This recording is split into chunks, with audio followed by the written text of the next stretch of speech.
What is up, everybody? Welcome back to another episode of NFT Pirates here. I got Hinano and D from the Real Uncommon podcast and part of the Web3 Collective. I've been watching these guys for so long, and I'm just loving everything that they're doing. They're like real collectors at heart. They love to talk about the nostalgia, the fandom, and just get away from all the news and quite practically the bullshit that's going on sometimes. So it's like nice to just keep it real and focus on the stuff that we love. So what's up, guys? Hey, what's going up, on, Chad? Chad? Good morning. Morning. Thanks for having us on. You're natural with your intro. Yes. Yeah, we're taking notes, that's for sure. We're hoping you're not going to lose any ratings with us on.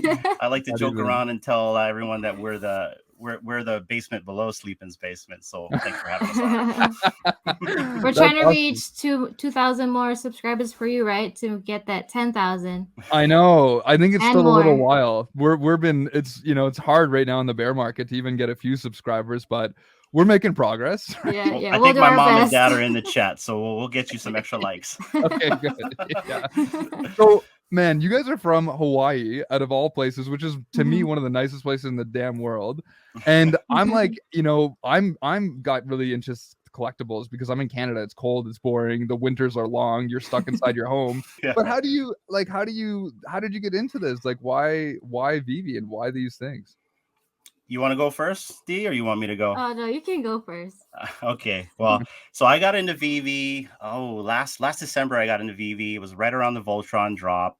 My chiropractor got me into Veve, Lord Rostow. He's on Twitter. And he was just kind of telling me, the rabbit hole of NFTs. But he was basically telling me the money aspect of it all. I came into Veve because I wanted to make money. And we don't have to go through any of that. I think that's like everyone's story at first. You figure out like gems, you figure out drops, and then you figure out, showing up on time, because the Voltron drop, I did not show up on time. And obviously I didn't get it. But, after watching a few content creators and, it just kind of like, getting with this community, because this community is very supportive towards each other, I ended up moving away from the money aspect and more into the collecting aspect. I used to collect comics as a kid in the 90s. Spawn, Dark Hawk, a lot of my favorites when I was a kid. And so these comics, watching like content creators like My Collectibles and Vivian3 brought that nostalgia back and that flurriness inside of you as a kid. And then I started collecting more than looking at it as an ROI. And then, further through the collecting, then you meet all these people in the community. You start traversing Twitter. This is the most I've ever been on Twitter, by the way. I don't know. Usually I've been on Facebook or IG. But yeah, we met a bunch of people throughout the year, and we went to Decon and just started like getting more and more with this community. Met Dan, David, and the team. And yeah, we just, we love it. This is like, as David calls it, it's our third place. And, it's the community that kind of keeps us here, like a couple from Hawaii, right? Yeah, we're just having such a good, fun time in the community. What about you, D? I got into Veve because of Hinano, of course. Like growing up, I have an older brother, and he was the one that used to do all the collectibles and comics. He had a bunch of like Batman stuff. I was kind of jealous growing up because he had all that stuff. And so when Hinano mentioned Veve, I was like, yeah, that's kind of a scam. But the more I started going for jobs and stuff, I was like, okay, this is kind of cool. In a way, it's a way for me to get those comics that I wanted as a kid, and I never got the chance to. So yeah, here we are. Oh, and it was 2021. Not last year. Yeah, and from what I heard too, like you guys have some pretty serious collections. So I feel like, what did you tell me before this? Like hundreds of comics, or what was it? So I have about 780 comics. Wow. One of my one of the comics that I hold near and dear that I love the most is my Ultimate Fallout 4 SR. I love the cover. I love the character. I have a few stacks of that as well. But I'm more of a comic guy, and that's why I have 780 comics versus collectibles. I believe I have 71 collectibles now. At one time, I only had 5. Um, I hear you. Yeah. yeah. And it's just mainly because I didn't stay in this app for the collectibles. But now I'm kind of seeing the investment aspect in it as well, and also the collecting aspect. And plus, it's also fun to take AR pictures.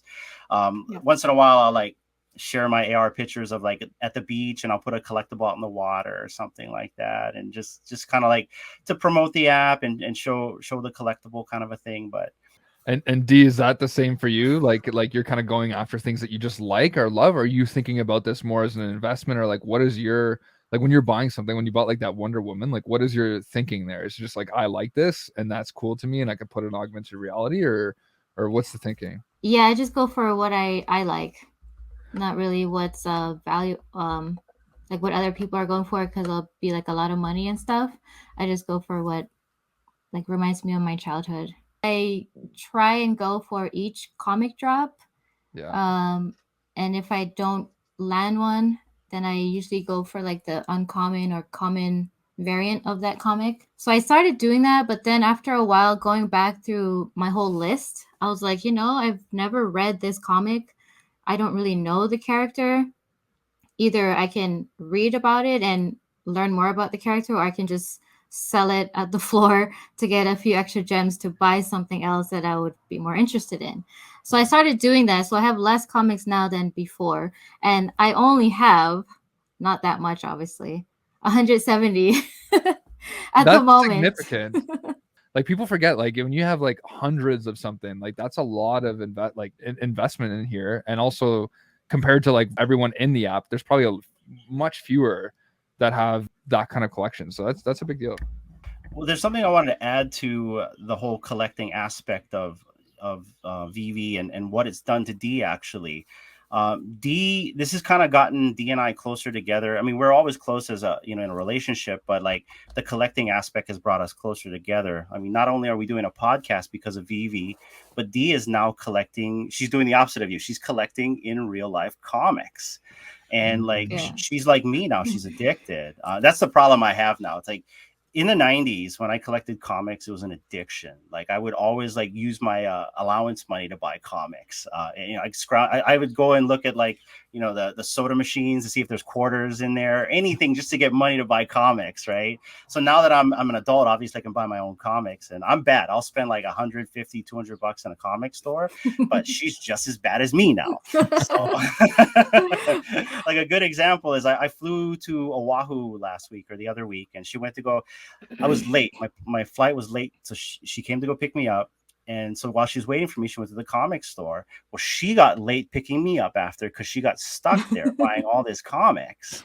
Oh And my God. And it was just before they closed, like 15 minutes before they closed. I got there, and the lady was like, I think she was trying to obviously like get ready to leave, and I'm like, no, wait, hold on, I need to like buy these comics. And they kept the store open So for her. I spent. It wasn't like I bought just one, right? And just like, okay, yeah, now you can close. Like I bought some to support the comic shop. Nice. She bought a stack. Yeah, Just a little snack. just a little. That's It's cool. fun. Yeah, but I mean, it like these stacks that we have, like 780 comics. That's a lot, but like we're also doing the same thing in real life, and for comics in real life, it's not for an ROI. It's mainly we read the comics. It's brought us all together. Even my daughter's collecting. My daughter's 9, so all three of us every Sunday. So like right after this, actually, we're gonna go to the comic store after we get off the stream, because every Sunday as a family we go get comics. And we spend one day out of the week where we turn all our devices off and we read the comics and we talk about it after as a family. So I mean, that is part of the positive of what's Veve done for us specifically as a family. Is not only has it gotten us in a mindset to where we can maybe get a possible ROI and collect all these IPs and characters that we love when we're growing up, but also it's helping us in real life, where as a collector, we're coming together as a family and spending time as a family collecting these in real life comics and collectibles as well. Exactly. That is beautiful, and that's why we're all here, right? To do, that's what I'd like to see. I mean, there's fewer people like you both that are in here, but I mean, that's I think the goal that Veve has as well.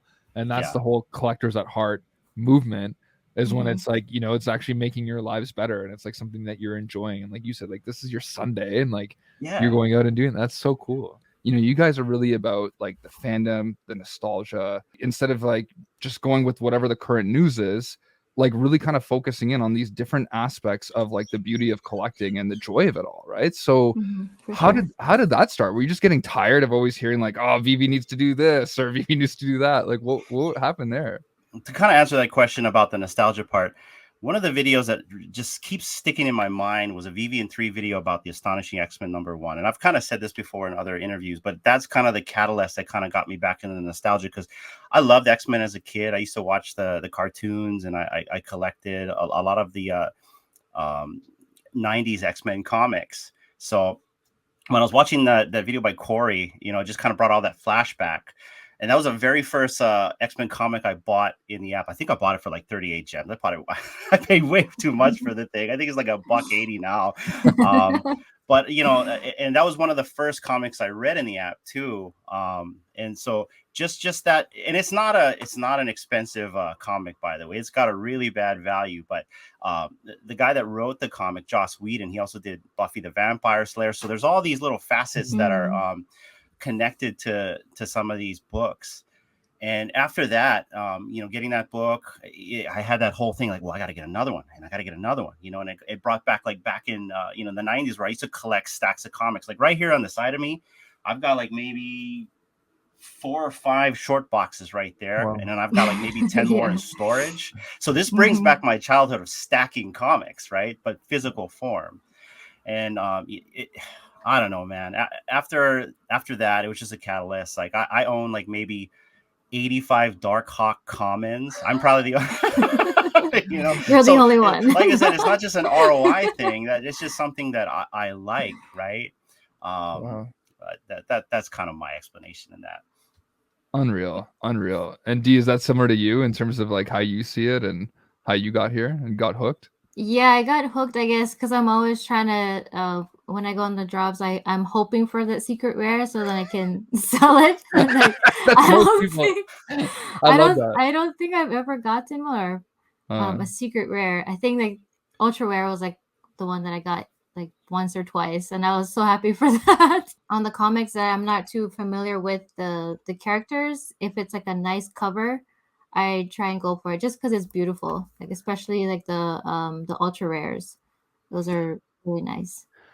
It's interesting that you say that, because you know that's most people, right? Like even the people that recently were like, we're gonna leave VV, and I'm like, well, after Tales of Suspense #39, or after Hulk, or after, you know, because there's just, Yeah. the thing is, it's like you said, it's a lottery ticket. If you win, like that Tales of Suspense #39 that's dropping on Tuesday, like if Mhm. you land the secret rare 250 editions, at least $3,000 is in your pocket, likely, right? Yeah. And it's like that's the crazy part about this app, is like you're paying $20 for, you know, potential that's going to like almost do like 100x, you know, from there. Yeah. So Yeah.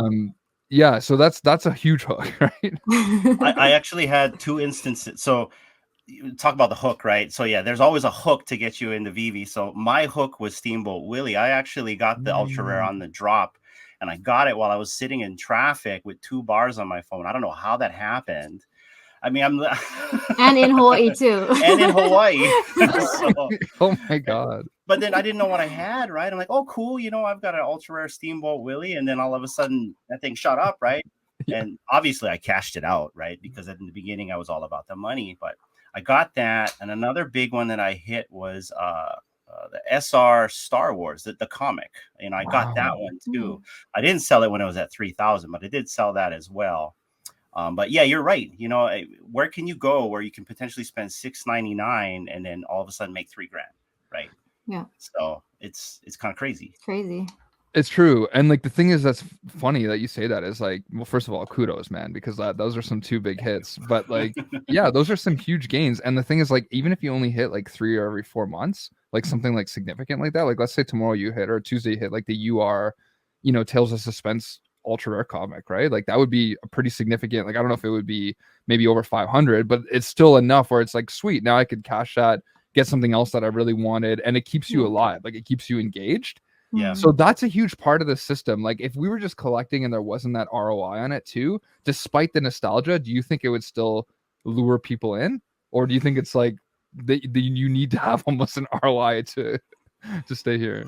I think people are used to that ROI regardless. I think that's why people say who leave, they keep their foot in the door. I mean, the foot's still in the door no matter what.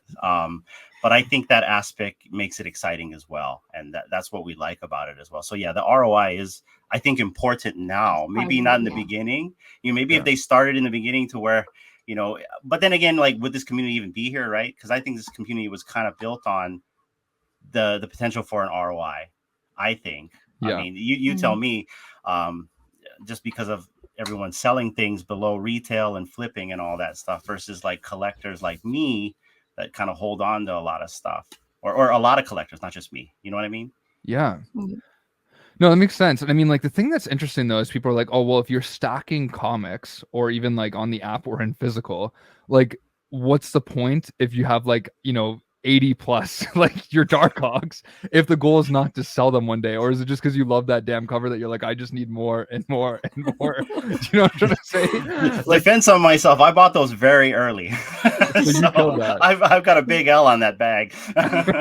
Yeah, I see. Yeah, that makes sense too. And that's the hard part too. And like, that's what I keep saying to people. What I find interesting is there's a lot of gems being dropped now that didn't drop in the bull, that likely could have a higher return than those items that were actually in the bull market that we just haven't seen yet, like Daredevil, Obi-Wan Kenobi, etc. There's a lot of these things that are like really popular, but they just never maybe saw that huge influx of like users buying it. So like, what's your guys' strategies? Like, are you guys going more after like common stuff? Like I'll give you an example. Like for me right now, I'm stacking classic common covers of like grails, like AF-15, Amazing Spider-Man #1, Fantastic Four #1, etc. And because I just think that like, if I'm coming in as like a new investor from the outside realm and you tell me about this app, I would feel comfortable giving like $1,000 purchase for something I know is worth like $1 million plus at a high grade in the real world. Like that wouldn't feel like too much of a stretch for me. But I don't know what you guys are doing, if you have a similar mentality or if it's just like you're actually collecting what you love, or what's your take on that? So depending on the specific comic I'm collecting, like X-Men 141, that's the Days of Future Past storyline, if you ever seen that movie. So I'm collecting that as a collector, and I have a good stack on that. But if we're looking at it for maybe an ROI in a long term, because that is also in the back of my head as well, and it'd be foolish for me not to think that way as well. I've been going more for some collectibles. Like yesterday, I bought a ultra rare animated Spider-Man for like 569 gems. I'm looking for deals now. I'm literally I'm trying to be very good with my gems and not like stack. I've kind of done stacking. You can't really stack AF-15 common, but like that would be a nice one to stack, right? That's like, that's kind of a lot.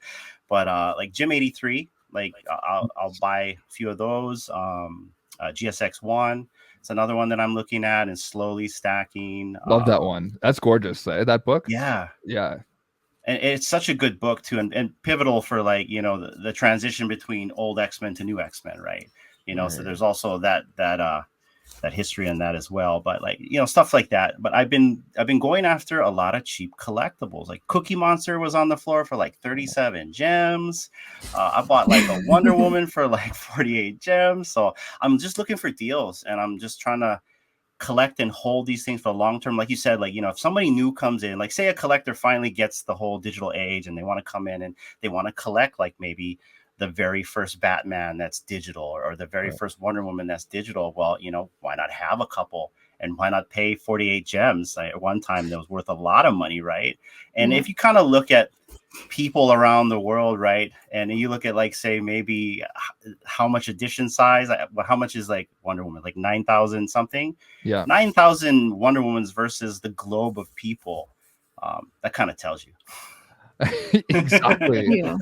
And like, especially with like the all-time high already giving us like an indication. And I know again there was like things that may have added to price points that weren't necessarily realistic because of like a bunch of things occurring at that time, but nonetheless, it does make sense when you're thinking like, okay, this is the first whatever on the blockchain of a significant character. And what we saw in the last bull market was like the common popular stuff really taking off, right?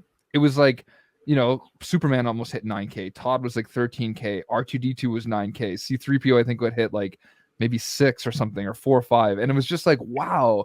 So it goes to show you that, like you said, if we have another resurgence, what are the things that most likely would do the same thing, you know? Well, you also kind of got to look at like the audience, right? Like right now, the audience is who we have in the app right now. And some of our audience is not happy and some of them are. But I think the audience that we're trying to attract is the new people. So you got to think like, okay, if I was brand new and I finally get digital collectibles, what would I buy, right? Yeah. And, and obviously there's information out there to figure out what to buy, but, the comics would be a good one to start at. Someone will look at the IRL of a comic like Fantastic Four #1, and they'll be like, oh, I can go buy this. Oh, it's like 50 gems on the app. Let me get that. It's the first Fantastic Four, comic, right? Something like that. I try to put myself in that mindset, like, okay, well, what would the new person buy? The very first Spider-Man on the blockchain, right? Well, Miles Morales is out of my reach. I know you got him, but you know what I mean, right? Yeah, 100%. And I think that makes perfect sense because, like, if we think about like macro conditions long term, like somebody's gonna be like, oh, what was the first Marvel NFT? And it's like, oh, it was this Spider-Man. Okay, like that makes sense. Like something that a big collector would want, right? Because it's gonna be historical. As like some of these other things are just kind of like not that big of a deal, right? So that's like interesting, right? How that will play over. Yeah. And D, like with your collection, right? Like, do you show this to like your friends and stuff like that as well? Like, do you and Hinano go out and are like showing this stuff off and like augmented reality and like, because I'm curious more so also like as a female, like what the grab would be for like, do your friends even see that? Like, are they like, oh, who cares? Or are they interested in that? Or maybe is that something you keep to yourself, or like how does that work out? I don't have friends, no. We're your friends. Yeah. I'm your all my friends are on Twitter and YouTube. You know what, me too, to be honest. I think in this relation, yes, yeah I don't really show my friends just because I haven't found a way to like actually explain to them what NFTs are for them to understand. But I guess if I were to show them, then they'll kind of get an idea. But no, I haven't shown anyone. Not that I don't want to. They're doing other stuff in their life, and I don't think they wouldn't care. No, and it's funny because we all, I think, have that same thing. Like, because same here, like the onboarding and the education needed is almost too like gigantic to actually like have somebody like even like my closest friends, and I'm like, dude, look at all the money I've made from this. They're still like, so I don't know. Yeah.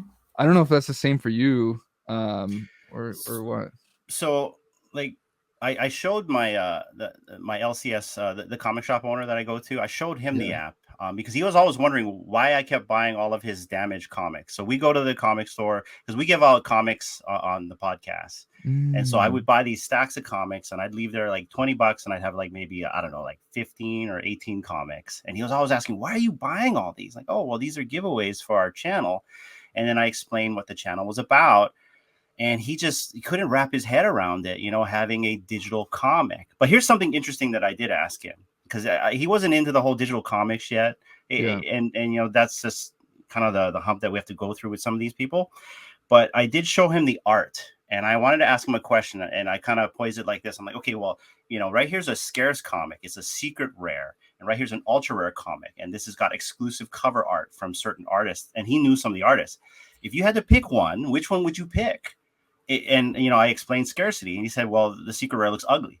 I would rather go for the ultra rare. And so that's kind of also the mindset people have to think as well, right? Like people in the app look at the secret rare because it's scarce, right? But some of these secret rares are not good looking, and so why would you buy an NFT that's not good looking? And that was something that was posed to me by my LCS. Like, well, why would I want to buy something that's ugly when I can buy something that looks good? So interesting.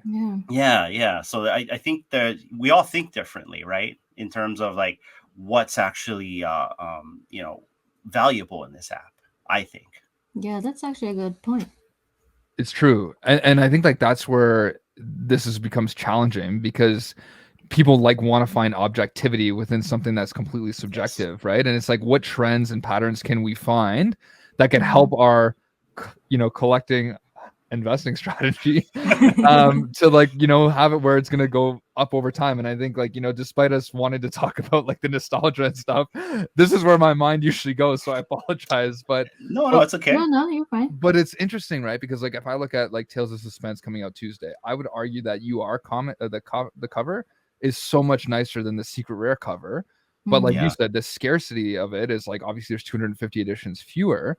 But like if I'm a collector, like I would want that other one, but I know I'm going to go with the SR just because I know that people are going to want the SR because it's going to be more valuable. But I would actually choose the other one. But it goes back to what I said about globally. In the end, does it really matter? Because we look at the SR as being the most scarce and the most valuable one. We as the community now, but like a community maybe in the next 3 to 4 years, that may change. Maybe that SR don't get loved 3 to 4 years from now. Because you figure now with all these 10,000 edition comics, you got a 500 edition UR, which is basically a secret rare. True. You know? And so that's the way I look at it. Like, so like a good example is GSX1. When it came out, I think I got an uncommon on the drop. And normally what I like to try to do is I try to go for the SR. I'm a person that actually likes the SR, by the way. Right. I try to go for the SR, but I stopped doing that because then I didn't want to like just dump all my gems into one item. Right. And so now what I do is I go for the ultra rares and the rares, and I try to double up on that. And I go for like uncommons and commons. So I was buying like, I think GSX common, uncommon for like 13, 12 gems. And now if you go look at the app, they're like at 20 gems. So like, and that's liquidity that I can use now to buy something else. So that's kind of my strategy going in for like, say, the Iron Man drop. That's my strategy, depending if it gets disrespected. And you can tell if a comic's going to get disrespected in the first half an hour once it hits the market. Yeah. And so that's usually when I try to, I watch the market. If I don't get anything on drop, I watch the market from like, and it's 5 a.m. for us here when it's drop time, right? Oh my God, I forgot about that. Or like Bat Call early access, I got to get up at 3:30 in the morning. So. Oh my God. You're dedicated. That's what I love. I'm dedicated, but like just stuff like that, right? You know, so the strategies and stuff. So okay, so this is really cool because a lot of people, I think even my Collectibles does that for AF15. He goes after the uncommon because he's like, I'm still getting a chunk of that 10,000, and he's like, I'll get the, you know, the cheapest entry point to it, right? And so he's like, that's an interesting philosophy. But for me, like I like, you know, in a different strategy, I'm going after the common covers just because I think that they're the most relatable, as the other ones could be like versions, let's say, of the original, as that one is like almost like the original of the original. Like to me, it's just like completely matches that physical form. But then there's other people that say, well, no, it's like a facsimile because it's like almost like a reprint. In this case, it's a mint. And so therefore they're like, I want something that's different, that is like gonna like live through this new digital age. So like you said, the issue that I have is we do not see all the psychology, and like we don't know what that's gonna look like as the momentum shifts. And like the crazy part is that like the community can really help influence the trajectory of what this is all going to mean, right? And and people forget that, like, just by, you know, like I was an example of what another one's like ASM 252, right? Like, you know, that comic in real life is like $3,000 for like a 9.8, but on Veve it's like $1,000 floor because there's only 1,000 editions. But it's not that significant of a comic, but maybe it will be in you know, digital history, because now there's so far fewer of them, and it could be like this whole nostalgia thing that like anybody that didn't get it in the real world now has to get it there. So it's like, do you know what I'm trying to say? So is there any predictions as to like, because people chase value, I think, but like you said, when the masses come, it's going to completely maybe shift, maybe even tectonically, about like how we're actually collecting. It could go either way, to be honest. Yeah, it's hard to get a prediction with so many different players out there, or collectors out there. Yeah, I think if this app takes off the way that we think it's going to take off, I think it changes the playing field completely. Only because I like to equate Veve as, like, say, the cable company, right? And we're the existing customers, and sometimes they treat us nice, and sometimes they ignore us, kind of a thing. But in the end, we're the existing customers right now. But when the newer customers come in, and this is kind of like going off of, like, you know, stuff that I do in real life. Yeah. Usually you have a promotion, and so it goes to marketing. Well, will they market this stuff, you know, properly to where the masses come in, and how do they market that to the masses, you know? And by the time it actually hits marketing, will we have all these features that only now we're beginning to get in full function, right? And so let's just assume marketing is a success, Veveverse is a success, MCP is not a myth because it's a myth in Hawaii, and we're firing on all cylinders. I think for one, the stuff we're buying now will be gone. You know, like if you look at the stuff that's in the app now, there's nothing in it. Go look at the comics. There's like literally things are disappearing. So even if people are leaving and selling all their collectibles, where are the collectibles? They're gone. You know, the comics are gone. I just was looking at what was I looking at? Darkhawk. Just the other day, I was looking at Darkhawk, the uncommons. Go look at how much uncommons are left. I own more uncommons that are left in the market. So, you know, it's kind of crazy. It's kind of crazy, right? So, like, what happens when the masses come in? What are they going to buy? Well, they're going to have to buy the new stuff because all the old stuff are gone. Someone's holding this stuff. You know, Yeah, who's they're holding silently it? holding it. Who do you think's holding this stuff, Chad? So this is fascinating because I think there's a lot of whales that have been stacking season 1 specifically. And I agree that there's a lot of things that you just said too that makes so much sense, just like you see in the physical world, that like over time, hey, those things were available. Now they're not. They're either lost or missing, or like, you know, somebody could have shut down their VV account that's a millionaire and just didn't really care too much because they only bought $20,000 worth of stuff. I'll look at it in 5 years. But for me now, I can't buy, like you just said, any more of a certain collectible. And so I think over time, there's going to be fewer and fewer things that, like you said, are going to be available. And then the season 2 stuff, like the reprint of AF15 or the remint, will then be like the second edition or whatever. Right. And then we'll be laughing because we'll have all these first ones. So this is, and it's going to happen, right? Because there's no way once we have the masses, like you said, and like, you know, there's more mainstream about all this digital collectibles and ownership, there's going to be so many more people looking for these grails that are going to be pretty much obsolete at that point. So it's interesting. And then, and my question back to you guys is like comics versus collectibles. This is where my mind starts wrapping, because right now it's kind of an even keel, right? Partner statues, Secret Rare Spider-Man, Miles Morales Secret Rare versus like Marvel Comics #1, Amazing Fantasy 15, SR. You know, all of them are kind of around the similar price points, and I'm like, comics are worth millions of dollars for some of these in real life, and the statues are worth like thousands, if that, right? Yeah. But I think people keep thinking, hey, what if it becomes gamification for the statues? What if there's avatars? But like, do you think once we, again, going back to the masses, that people are going to be like, oh no, it's the comics that win? Or could they be like, oh, I can take a picture of Spider-Man, and then now that's actually the inverse of what we're thinking, and everyone floods to the collectibles? So are we looking at this question as a collector or as an investor? This is where I feel like as an investor for now. And it's fine. I'll answer anyone you want. Okay, let's go investor first. Okay, so these are digital assets in my opinion, just like a stock is just another asset, or crypto is just another asset. I mean, it's got a token ID. So in the end, it's a digital asset. So whatever flavor you want, like I'm a comic guy, so I'm going to go for the comic flavor. But in the end, you know, and I don't like to look at in real value as the catalyst for me to make a decision to buy something in the app. I like to look at the IP, the popularity of character, popularity of the book, if the book's historic. So you look at all that kind of stuff. You know, like Avengers 4, that's a historic book. It transitioned to where it brought, you know, a golden age character in the Silver Age. It brought Captain America, you know, so there's a historic catalyst and value to that, right? And so I look at stuff like that as an investment. These are like Veblen goods in a sense, right? So that's how I look at it. Now, as a collector, well, you know, I'll just buy what I like. You know, I mean, I own 6 Battlestars right now. I'm sure nobody's gonna buy a Battlestar Galactica but me. But now, you know, taking the collector's aspect, there's a lot of nostalgia in that piece for me because. And here's something that people don't realize about that piece. Dee and I started dating in 2006. Well, that's when the show was coming out. And that was just when we started dating, our date night was watching that TV show. Like we would go and get like TV dinner. Yeah, I know. This is how romantic Hinano is, right? You know, we get TV dinner. We'd go to my house. My roommate would be in the room, and we would watch Battlestar Galactica every Friday. That was our date night, and so that brings the nostalgia back for D and I. That's why we love the IP so much, because it was a part of our relationship when we first started getting together. Wow, that's beautiful. So between the investment asset, digital assets, between the nostalgia portion of it, well, it just brings back memories of, you know, in the past.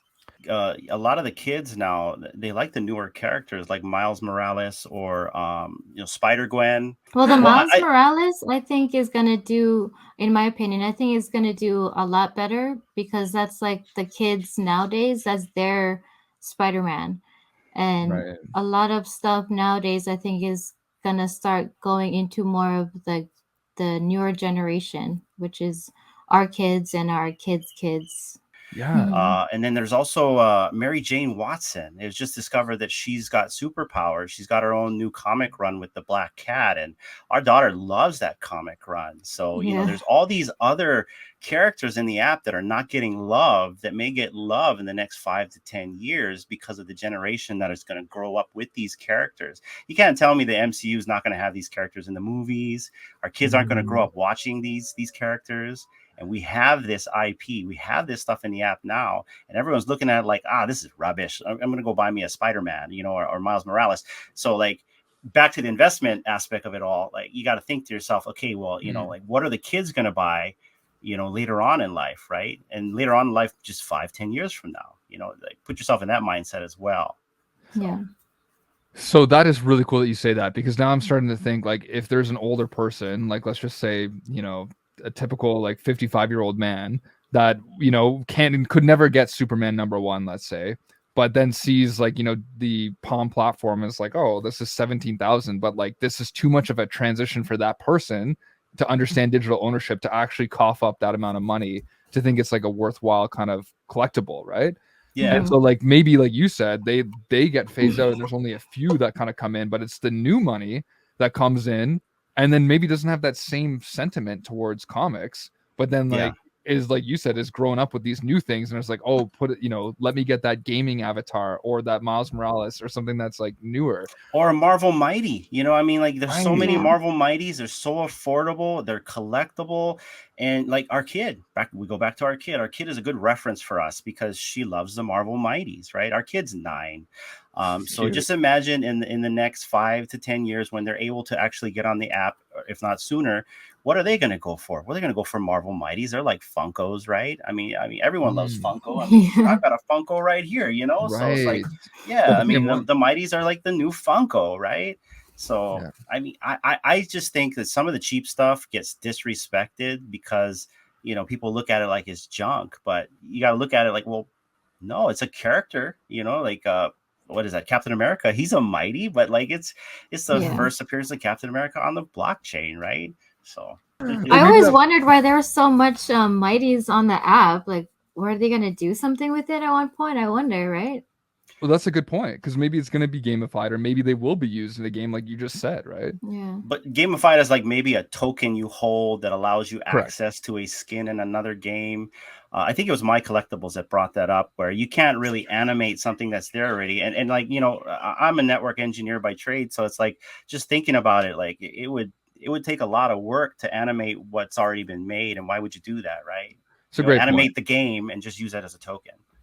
That's a great point you make. Yeah. Like, so would it be then like a web that spawns from that collectible that then you have all these other perks and like, you get a code, like you said, to enter that game and you could spawn a discount somewhere else or whatever. Yeah. But like, does that live on, or does it kind of die within Captain America and like that's just a collectible forever, right? It's something to think about. Yeah. You got a nice Mighty there for the rest of your life. Did you guys buy the potions or what? Did you guys get into that? So here's a funny thing about the potions, and shout out to a community member that pointed out to me, Evolve Collects. There's actually 6 potions that Disney has created. I don't know if you've known that. Yeah, there. I went and Googled it. There's actually 6 Disney potions that was ever mentioned in, like, I guess their movies and TV shows. There's like a love potion. There's in fact, I had it somewhere, but there's 6 potions. So I never got the potions. I just thought it was just a vial with like fake water in it. And then when I saw it go up to 200 gems, I said, nah, forget it. I'll go buy a Mighty or something. But I'm rethinking that now after I just found out there's 6 other potions. What happens if you get all the potions, right? It's a very speculative thing, these potions, but people are buying them. For sure. It's like what, 200 gems for a potion now? Kind of crazy. It's out of my league now. But there are 6 potions out there. Wow. So that's good to know, because I think somebody else, I think VV Magic said the same thing, that there might be like future ones to be collected. But man, Which it's you would scarce, know. right? Like Yeah. 100 something Mickey posters, less than 100 Donalds, minis just I think 100, and then Dumbo is like the most plentiful, even though it's the scarcest collectible. But like that's the thing too, is like I'm like, okay, this is Disney 100. Somebody said a good point, like people are undermining the significance of like the 100th year of Disney, on top of that being transformed into like the digital age and having digital ownership at the 100th year could be pretty significant, like because right in our lifetimes we're only going to see 150 as the next big Disney moment. Like this is Yeah. like, this is huge. So I don't know if it's like getting like, just because we don't have enough community members that love this stuff, but I'm like, maybe if we had like the full gambit of people we had back last year, like these things would be going off. But Yeah. I'm like, I don't know what to do. See, I'm not a fan of posters. We've had a Yeah. lot, so that's part of the reason. And another thing too is I'm not really the biggest Disney guy. I mean, I like Mickey Mouse, and I'm waiting slowly for Platinum Mickey to capitulate, and I'll grab one as well. Yeah. But yeah, I mean, I own Steamboat Willie. But yeah, you're right. I should be collecting this, to be very honest. As a collector, like 100 years, that's pivotal. That's something I should have in my collection. But for the potions, I'm gonna have to say pass.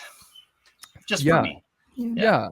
It's expensive, right? I mean, it's $1,000 entry pretty much for, and that's American. So like, you guys forget, like, that's what is that? Just under $1,400 Canadian, right? And when we're still a pretty good first world country, so I mean, there's only so many people that could collect this stuff. That's a lot of money to be Yeah. spending on digital assets in the midst of a bear market and in crazy economic conditions right now. So True. Yeah. I don't think I can see myself taking a picture with a vial of potion. So I don't know. yeah. I think a lot of people share that same sentiment, and this is like the whole scale out thing, right? Like, what are people going to talk about in 20 years from now? Like, when they look back at like licensed IP on the blockchain, like what are the conversations going to be had about like the biggest, craziest things that you could get? Like, and I think it's going to come down to like first Marvel NFT, first Disney NFT. So I'm like, despite the edition size now, when there's trillions of NFTs, then people are going to have to start cutting through and being like, okay, wait a second, what's actually significant, Yeah. right? So I don't know what you guys think about that, because like maybe we're doing this all wrong. Maybe We possibly could. I don't know. It goes I back think to it'll just all change through time. yeah. it goes back to collect what you love, right? In the end, collect what you love, and also invest with what you think may get you the best ROI. I mean, I'm not gonna lie, it is an investment app as well. I know it says collectors at heart, but like people are making money. It's hard to like dispute that. But I think it just goes back to whatever everyone's got to have a strategy in this game. It's a game for sure. We're in a Yeah. game, and you got to have a strategy. If you're a collector, you collect what you love and hold what you don't mind going to zero, right? Right. And the same thing Exactly. with like investing. You figure out what's the best digital asset out there that you think will give you the best ROI, and look at your entry point and when you want to exit, right? And how long do you think you're going to have to hold the thing? Like, all these things you got to think about. But I come from the stock market world, so I think that way. Yeah, I could tell. You already got like that really good analytical thing background. But yeah, I mean, that all makes perfect sense, guys. And I think, like, one thing I love is that you said, there's been so much talk about this. We finally got this thing called like the Web3 Collective, which we actually just talk about like the collector's experience, the nostalgia. Like, do you want to elaborate on that for the people that don't know too much about it? Yeah, so the Weve Collective is a new group that we're in, and it's led by Osman Collect 63. Shout out to him and everyone who's in the group. Yeah, it's just a group that we have, and we're always looking for whoever wants to come. It's a space for collectors, um, people that just want to, just talk to like-minded people, whether it's your investments in VV, DC, pop culture, movies, basically anything that you want to talk about that you can't really talk about with other people in your family, like in your personal life, but you have a place where you can go and get that. I guess. Anyone can join the group. We were there to support each other, other people. We may not always agree on what someone has to say, but we are respectful of each other's opinions. So, yeah, if you guys, anyone wants to join, if you want to join, we have a Discord. I'm chilling right now, but yeah, come and join. Nice. And that's cool, right? Because it's like a place where people can just kind of feel comfortable chatting about like something that they just got, or like what it means to them, or like the stories behind it. And that's what I loved about your guys' podcast Yeah. is like, similar to what you told me about like Decon. It's almost like you're just like continuing that journey. Like it didn't just end there. You're like, Yeah. let's continue. Like, why did you buy that? What do you love about it? Like, tell me about like those childhood memories. And that's something that's so important to like what's gonna, like you said previously, is like that's what's gonna keep people here and interested, right? So that's awesome. Yeah. I think it's valuable to keep whoever we have left here, and to acknowledge whoever we have left here, and to kind of touch on the whole Decon and podcast thing. We had a good time at Decon. We met a lot of users at Decon. In fact, the first person we bumped into was My Collectibles. It was very cool coincidental. We Yeah. turned the corner and boom, there he was. Like, oh look, it's Aaron. That's insane. It was good because he was a good icebreaker. Because I'm not gonna lie, I don't really get too nervous often, but I was pretty nervous when I saw all the content creators that day. But after going through that, we had a good time. We all hung out. We all met the entire team, and we just had a good time. We had a good time interacting, and we wanted to keep that going.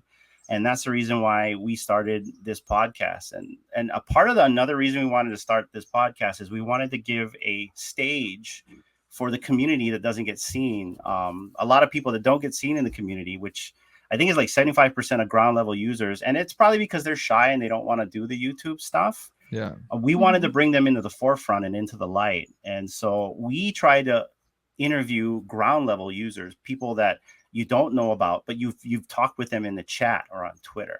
And so our whole goal with this was to just bring everyone together, everyone on the ground floor. If you want to come up, talk story, if you want to talk about a project, if you want to support an artist, if you're having problems and you can't even reach Veve, respectfully, if you want to come on, you can come on and talk with us or share whatever you want to share. That was the whole idea of the podcast.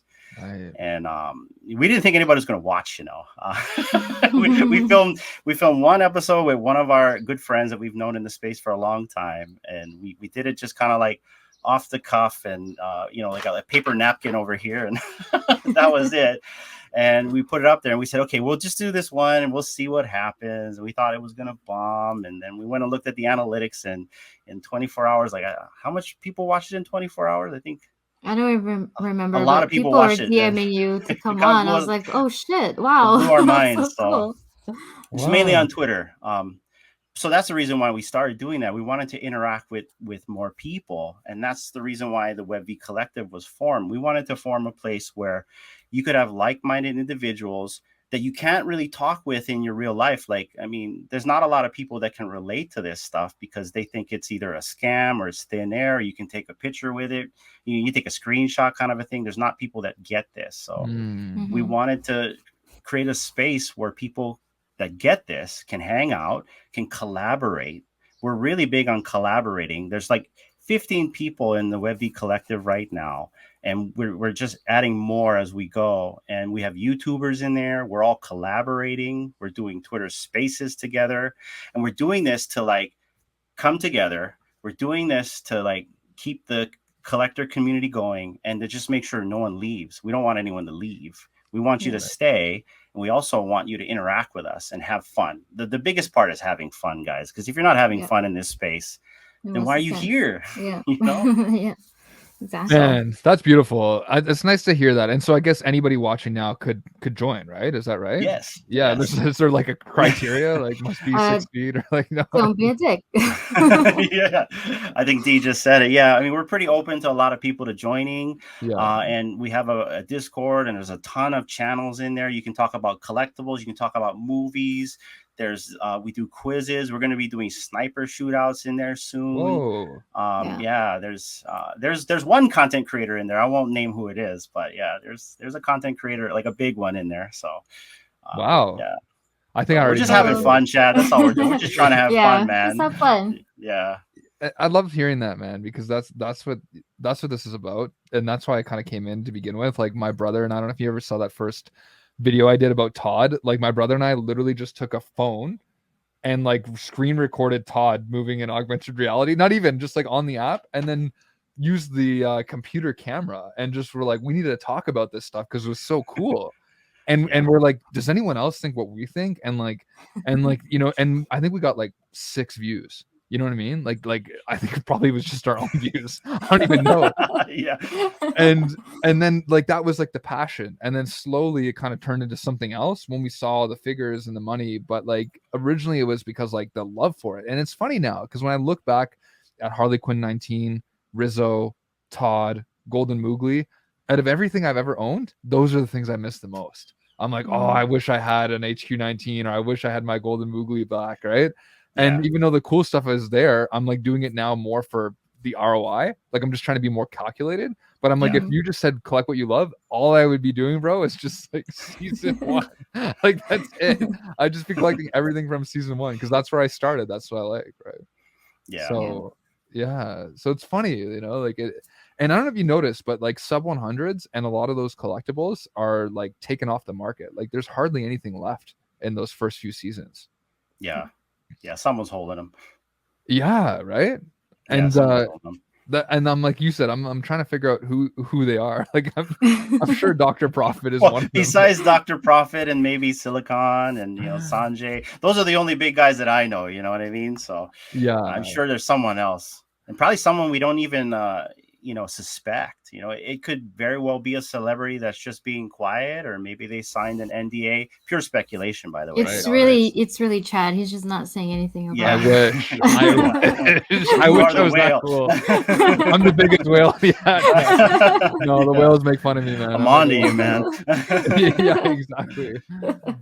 So D, what's like the thing that you're like looking most forward to, like in terms of being dropped, like an IP that's coming, or like something that we already have? Like what's your like all-time favorite thing? What I'm looking forward to is Terminator, if they ever drop that. I love Terminator. Yeah. Wow. We'll see. Similar looking probably to RoboCop, right? Like something like along those lines. Yeah. Like you would actually want like the metal like whole like robot thing, right? Or would you want like or like Arnold? Of course, Arnold. Oh, yeah. I like that. Or both. Yeah. That would be cool. I don't know. Wow. And Hinano, what about you, man? Like all-time favorite IP that's on the app or coming? So the IPs here, it's just not the collectible I want. I'm a big Star Trek fan. I'm a big geek when it comes to Star Trek. Wow. It's just I'm not into the Borg cube or the big fat avocado or the Enterprise that they have now, which I call the fat one.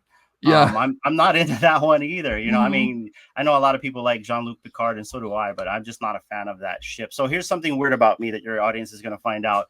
I collect, in fact, I have one here. I collect Star Trek starships. I have like 70 of these on the other side of this wall.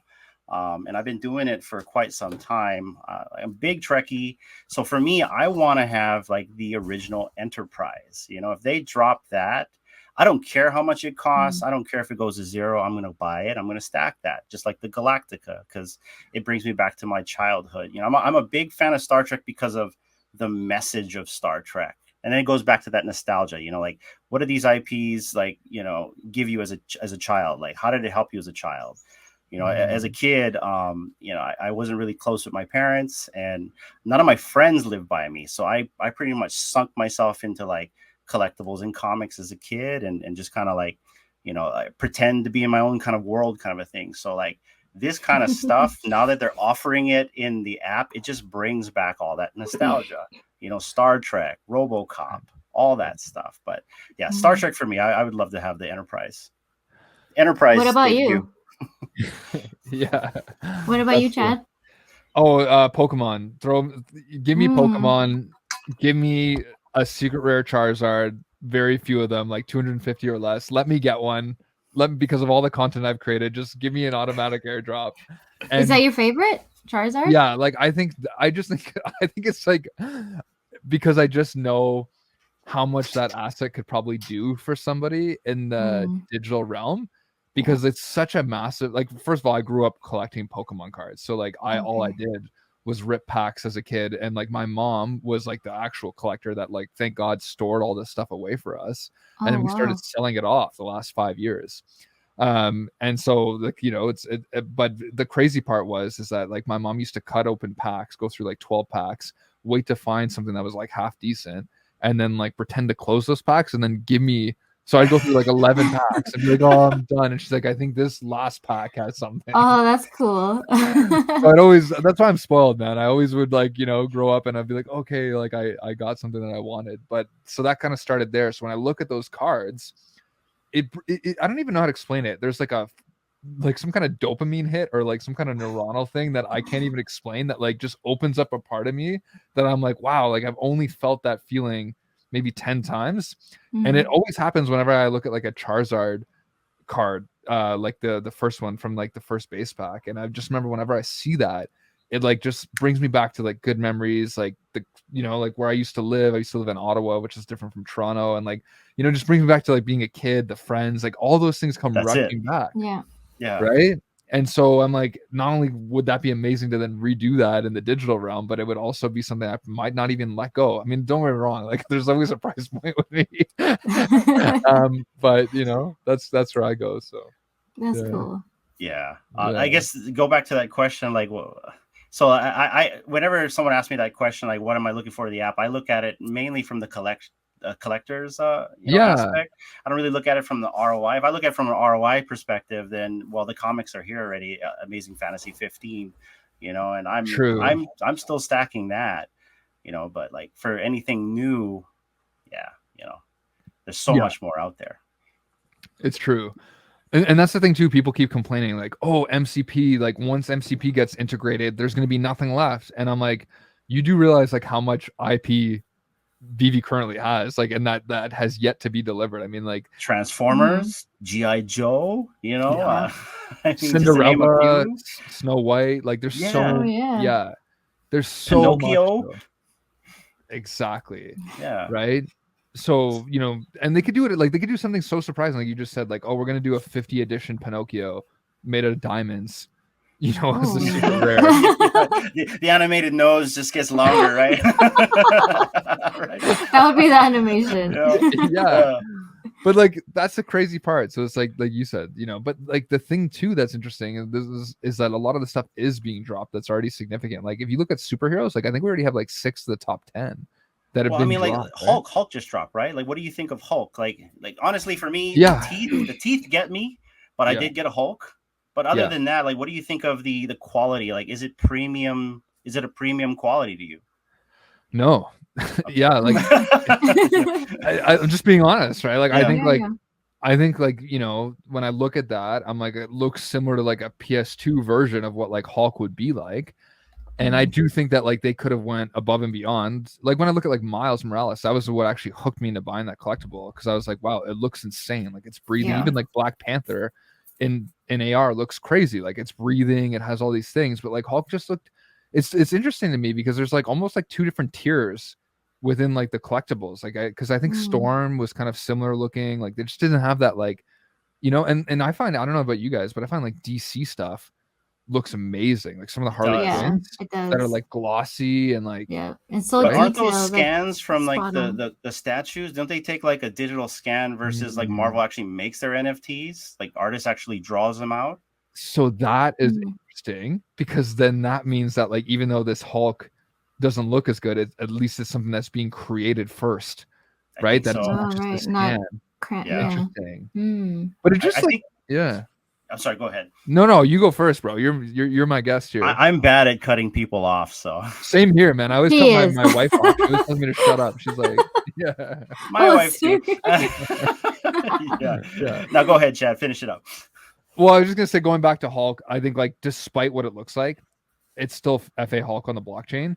But the only thing that's weird is they're doing like 4 other iterations of Hulk, which is gonna be like the classic Hulk, this Hulk, that Hulk, Red Hulk, you know. And it's like, okay, wait a second, like maybe they're just trying to understand the market. Like maybe they're trying to be like, okay, well, people still think it's FA if we do different versions, because when the masses come, that means we can maybe drop more types, because I think maybe that's what it is this going to pass on the community, because then they could go, oh, we're dropping Spider-Man black suit FA, and people are going to go, great. You see what I mean? So maybe it's they're trying to understand. Well, I mean, in reality, we have 3 different versions of Spider-Man from 3 different characters, right? So if you kind of look at that, they're kind of doing it already. But I guess it depends on if you're a Hulk fan. I'm not a Hulk fan, to be very honest, but it's still FA Hulk. It's still a token ID, right? Yeah. So like, even though it's got bad teeth, you still probably want the first. And bad teeth and all. And maybe the bad teeth one day will be like something rare, right? Like, oh, you got to get this rare Hulk, the first Hulk on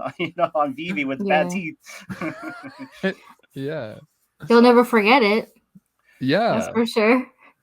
But that's really cool points, because that's where I also like think about like the Virgin Men, like actually like minting one on your own rather than buying one too. Because I'm like, I wonder if like that will actually add significance long term. Like people will be like, oh, you actually bought this off of like, it was only traded once rather than traded like 14 times. I think that might actually play a piece of this too. And the thing that I'm hopeful for is, like they say, if you collect all 4, I think you get like something at the end. And I'm just hoping that something at the end is Hulk #1. Comic. Oh, that would be cool. That would be cool. They do that, wow. I didn't think about that. Yeah, I'm the thinking comic. now. Yeah. Right? Because they're just like, oh, like they're gonna drop a collectible, and comic is in that category. And I'm thinking that like that to me would indicate like, the people that are true fans should get that. And it'd be so crazy if it was like, they just like allocated that amount of people that had all 4 to like the secret rares. Let's say there's only like 300 people, and they're like, okay, great. Like this is just completely now your secret rare of like Hulk #1. That would be nuts. Oh, that would be. I think that would like cause an outroar with just the people that only buy comics, right? I know there's people that don't buy collectibles and just comics, so now they got to buy a collectible that don't want to get the comic that they do want, right? Such a good point. Oh yeah. That's the hard part too, right? The system level impact that they always have to keep in mind when they're doing a lot of this stuff, because there's so many of us, like just in relative proportion to other platforms, that like it must be difficult, right? Because they probably have these conversations and they're like just like you said, man, like they're like, oh, well, we're gonna piss off this community if we do that, and if we give Golden Moments utility, then somebody that's holding all the other sets of like Star Wars is going to be upset, or like, what about the black and white Batman holders? They're going to be pissed. And it's like, okay, so that's the other thing too. Like once they start delivering utility for these certain things, there's going to be people that, get upset by it, right? They're going to be like, well, wait a second, what about me, me, and me?